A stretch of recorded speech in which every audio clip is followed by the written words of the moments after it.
চলে এসেছি একটা বাঙালি ধাবায় জমিয়ে ভুড়িভোজ করতে দুপুরে। আর এদিকে দেখো কাকুটা রাগ করে এক বাটি সবজি দিয়ে চলে গেছে। তো চলো তোমাদের বলি কোথায় এসেছি। তো এটা ছিল হচ্ছে আমাদের মধ্যমগ্রামের দ্য ফেমাস মাইকেলনগর ধাবা। আমার তো ভীষণ ভালো লাগে এই ধাবাটা, কারণ ভালো লাগার একটা কারণ এখানে বসে বসে না ফ্লাইটগুলো উঠতে কি সুন্দর লাগে। দেখো এটা হচ্ছে মেনু কার্ড এখানকার। তো আমরা নিয়ে নিয়েছিলাম একটা এগ থালি, একটা ফিশ থালি। এগ থালি ছিল 70 টাকা আর ফিশ থালি ছিল 90 টাকা। তো আমাদের রিজনেবলি মোটামুটি লেগেছে, কারণ এখানে আনলিমিটেড মানে ডাল ভাত বা সবজি যাই নাও না কেন, হ্যাঁ সরি ভাতের জন্য এক্সট্রা চার্জ লাগতো, কিন্তু সবজি বা ডাল বা তরকারি যাই নাও না কেন সেটা ছিল আনলিমিটেড। আর মাছের এখানে আমরা যখন গেছিলাম তখন অনেকটাই বেলা হয়ে যাওয়ার কারণে শুধু কোনো অপশন ছিল না, একটাই মাছ ছিল, সেটা হচ্ছে রুই, নয়তো আমরা কাতলা নিতাম। তো দেখো এখানে দিয়ে দিল ডিম আর এদিকে দিয়ে দিয়েছে একটা মাছ, এটা ছিল রুই মাছের ঝোল। আর দেখো আমি এখানে প্রথমে ডাল দিয়ে ভাত দিয়ে খাচ্ছিলাম, এটা ছিল মুসুরির ডাল। ডালটা কিন্তু পেঁয়াজ দিয়ে ছিল আর তার সঙ্গে সঙ্গে ছিল আলু ভেন্ডির ভাজা। আমি আলু ভেন্ডি ভাজা খেতে খুবই ভালোবাসি, আর সেই জন্য আমি না 2-3 বার চাওয়াতে ওরা একটা বাটি আমাকে ধরে পুরো দিয়ে গেছে। হয়তো একটু রাগ করেই দিয়ে গেছে, কিন্তু আমি তো কিন্তু পুরো বাটিটা চাইনি, আমি কিন্তু একটুই চেয়েছিলাম। যাই হোক ওরা দিয়ে গেছে, আমিও খেয়ে নিয়েছি, মানাকে করে। আলু ভেন্ডি ভাজা তো আমি দিয়ে বেশ জমিয়ে জমিয়ে খেয়েছি, আমি একটু করে খাচ্ছিলাম আর বেশ সবকিছু সরকারির সঙ্গেই আমি একটু একটু করে আলু ভেন্ডি ভাজা খেয়েছি।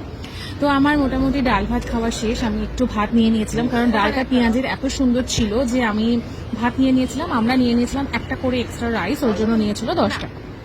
আর এটা দেখো ছিল একটা সবজি, এটা ছিল আলু দিয়ে পেঁপে কুমড়ো দিয়ে একটা ওই যেটা বলে ছেঁচকি নাকি ওরকম টাইপের একটা সবজি, এর মধ্যে ছোলাও দিয়েছিল, ভীষণ সুন্দর স্বাদ লাগছিল। নিরামিষ তরকারি ছিল কিন্তু খুব স্বাদটা খুব সুন্দর ছিল। আর দেখো ওরা দিয়ে দিয়েছিল একটা গন্ধরাজ লেবু। তো আমি লেবুটা এরকমভাবে চিপে নিয়েছিলাম, আমি ডালের সঙ্গে লেবু দিতে ভুলেই গেছিলাম, তরকারির সঙ্গে ভালো করে চিপে তরকারিটা বেশ জমিয়ে খেয়েছি। আর আমি যেমন লঙ্কা খেতে খুব ভালোবাসি, আমি লঙ্কাও একটা কামড় দিয়ে দিলাম। সবজিটা সত্যি খুব সুন্দর ছিল, বেশ সুন্দর একটা নিরামিষ তরকারি ছিল। আর দেখো আমি যেমন বলছিলাম আলু ভেন্ডি ভাজা আমি ওর সঙ্গেও খেয়েছি। দেখো এটা হচ্ছে সেই রুই মাছের কালিয়া, মানে সর্ষে দিয়ে বেশ ঝোল করেছিল। আমি মাছ তো আমি নিইনি, ও নিয়েছিল, ও আমাকে বারবার খেতে বলছিল, আমি জাস্ট একটুখানি খেয়েছি।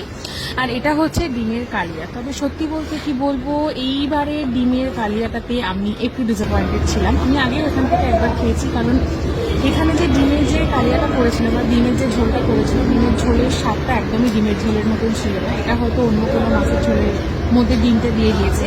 আর ডিমটা যখন ঝোলের মধ্যে দিয়ে ফোটানো হয় আলাদা একটা স্বাদ থাকে।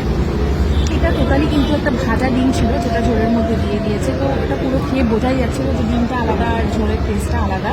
যদিও আমরা যখন গেছিলাম অনেকটাই বেলা হয়ে গিয়েছিল, প্রায় 3টে বাজে। ওদের ততক্ষণে নাকি অনেক কিছুই শেষ হয়ে গেছিলো, কোনো মাছেরও কোনো আইটেম ছিল না, তাই জন্য আমাদের রুই মাছ নিতে হয়েছিল। আর ডিমটাও মোটামুটি ছিল। তবে হ্যাঁ, খাবারের রান্নাগুলো খুবই ভালো ছিল। তোমরা যদি কেউ এখানে এসে থাকো তাহলে জানিও তোমাদের এক্সপিরিয়েন্সটা কেমন।